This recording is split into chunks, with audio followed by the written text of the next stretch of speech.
Large crowds have been in the news last week.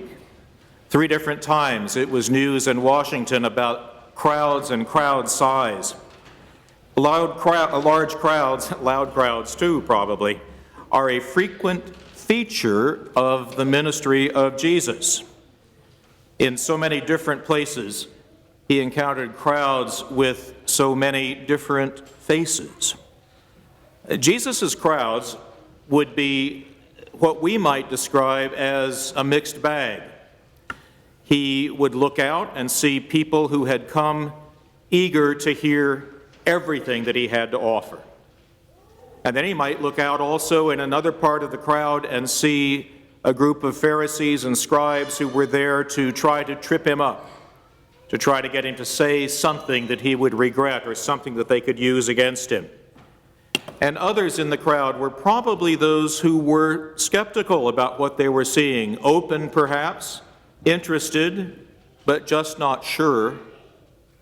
Most of those in the gospel today probably are those that Jesus has encountered in one way or another, or who have heard about the things that he has begun to do in these early days of his ministry in and around his adopted city. St. Matthew tells us that as Jesus healed and taught and went about, the crowds got bigger and bigger, and finally we see in this chapter 5 the beginning of the very familiar and also very long Sermon on the Mount. It won't be that long this morning, I promise you.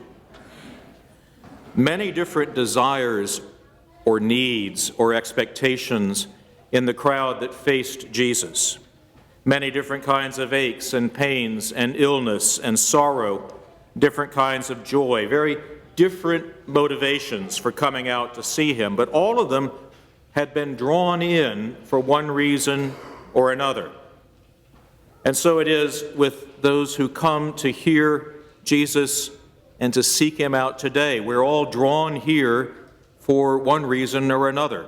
Some out of habit of many decades or even generations of family pattern, some new and for the first time, and often some with the same kind of mixed motivations, the wide range of things people coming to find and hear Jesus today. They bring the same thing. But whatever the need was, whatever kind of expectation, whatever kind of wish, the crowds continued to grow and to grow and to grow. And in the gospel stories, more and more people are drawn to Jesus. More and more are drawn to him for reasons of their own. But they're not reasons that are unknown to Jesus. As he looks out across these crowds, he's able to see not a mass of people all blending together and looking like some kind of amorphous mass. Jesus has that particular skill of calling his sheep by name. And no matter how large the flock is in front of him, he knows them all. And he's able to pick out individuals from crowds. Sometimes we see this happening in the Gospels. He'll call a disciple when there are others around.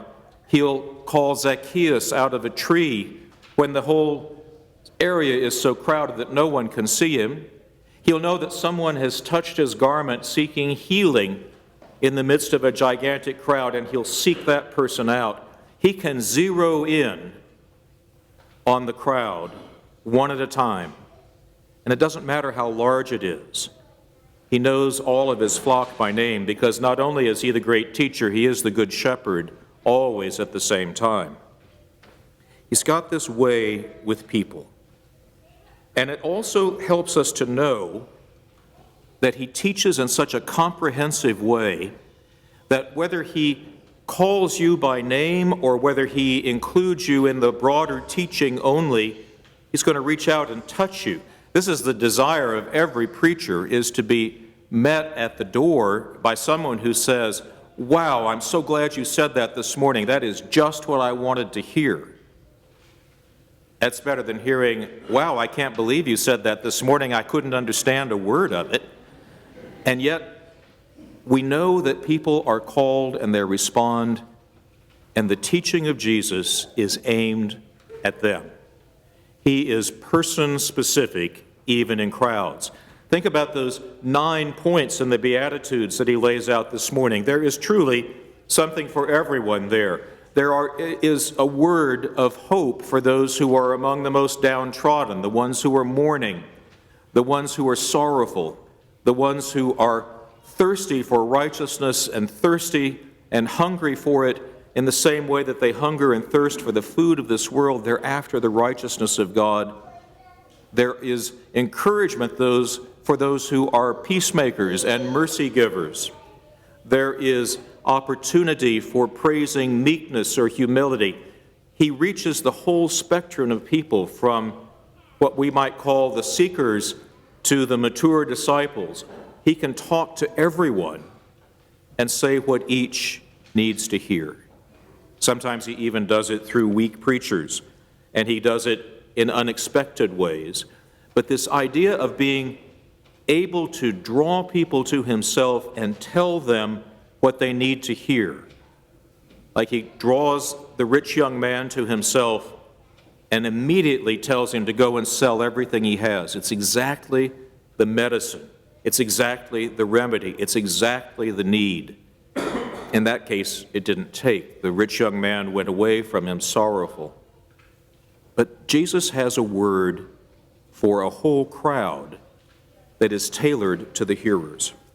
And that's a wonderful thing. There is no one-size-fits-all teaching from Jesus in these sermons.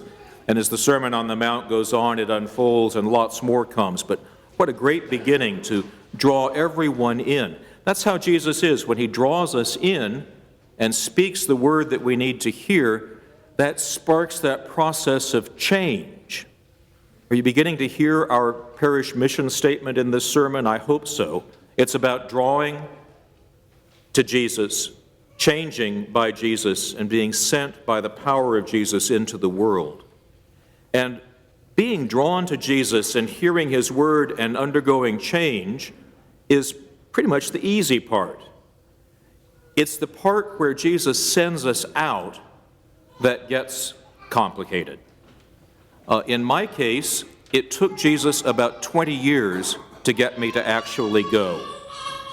And if I've told you this story about my way of entering into the world of outreach and mission sometime in the last 3 or 4 years, please forgive me. I can't remember whether I've told it or not. And if you can't remember whether I told it, so much the better. Just smile and look edified. About 20 years ago in Fort Myers, Florida, where I was rector of St. Luke's Church, some very fine parishioners that I admired came to me. They just moved into the parish. They were new friends, much respected almost immediately by me, and they said, "We have a friend who's coming we'd like you to meet. He's a Canadian priest who's a missionary down in Honduras," and as they were saying those words, my ears were systematically shutting down.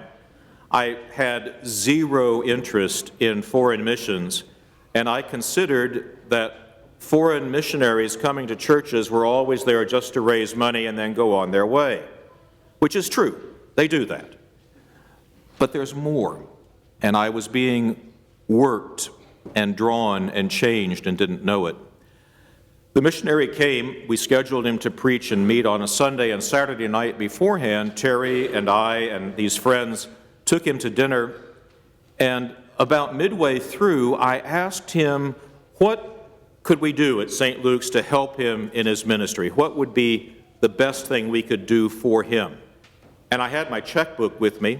I'd asked the vestry to give me the proceeds from the sale of a double-wide mobile home that we had inherited. Happens all the time with churches in Florida. And I sold the double-wide mobile home, had about $20,000 to give away. And so I was prepared to do what most Episcopal priests do, that's write a check and hope they go away. So I asked him, and he said, well, before you make any investment in our work, I'd like for you and a team of your people to come down and see us and find out what we're doing and see whether you're really interested in us or not.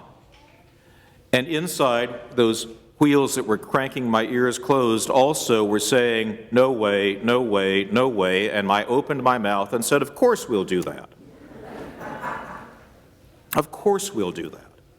And we did. And it changed everything for me, because up to that time, my vision of my own ministry had been place-filling until the next rector succeeded me and I moved on either to another place or retired. And I learned the sent part of being drawn and being changed. God had changed me early on in my ministry, but He hadn't sent me anywhere yet. And I went, and when I went, I began to meet these crowds that Jesus meets. And I began to see their faces the way Jesus sees them. And what I found out was, not only were they the objects of my attention and my ministry in the name of Christ, but they were Jesus back to me in a way that I never expected. Many people who go on mission trips can testify to the exact same thing. They go away and they expect they're going to go and do something great and good for the kingdom, and often that's the case. But more often, almost always, people come back from those experiences and say, I saw Jesus in those people, and I thought I was taking Jesus to them. And it's that mutuality, that crowd effect where we are no longer strangers, but we care for one another and we build our relationships. And whether it's in Honduras or in Uganda or in Russia or all kinds of places overseas that we've gone, the Philippines, the Middle East, soon some of our missionaries will be in Spain. Or whether it's right here in this building this morning or at the curb or in the parking lot or on the phone at your office, you are running into people who need to be drawn and changed and sent. And they've got those unique needs that Jesus sees, and you have maybe been equipped to do something about that. Now let me shift from the Beatitudes and the mountain over to Micah for a minute, the first reading today. Because at the end, Micah the prophet recites a word from the Lord that is not a suggestion. He does not say, God has suggested to me that I tell you to give this program a try and see how it fits. The program is to do justice, love kindness, and walk humbly with your God.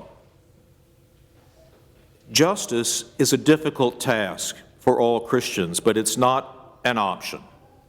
We are called to look for ways to ensure that God's people, the ones who know Him and the ones who don't, are free to enjoy all of the rights that God has given us. I remember in my moral theology class in seminary, the first definition of justice was gladly rendering the rights of others to them and encouraging them in that. And when we find people who need to be made aware of and need to enjoy their rights, that's why we go and we work at life and liberty and the pursuit of happiness and all of those things in the name of Christ. Not in the name of a political system, certainly not in the name of a political party, but in the name of Christ, who wants His people to be people of genuine joy and to enjoy the rights that He's given.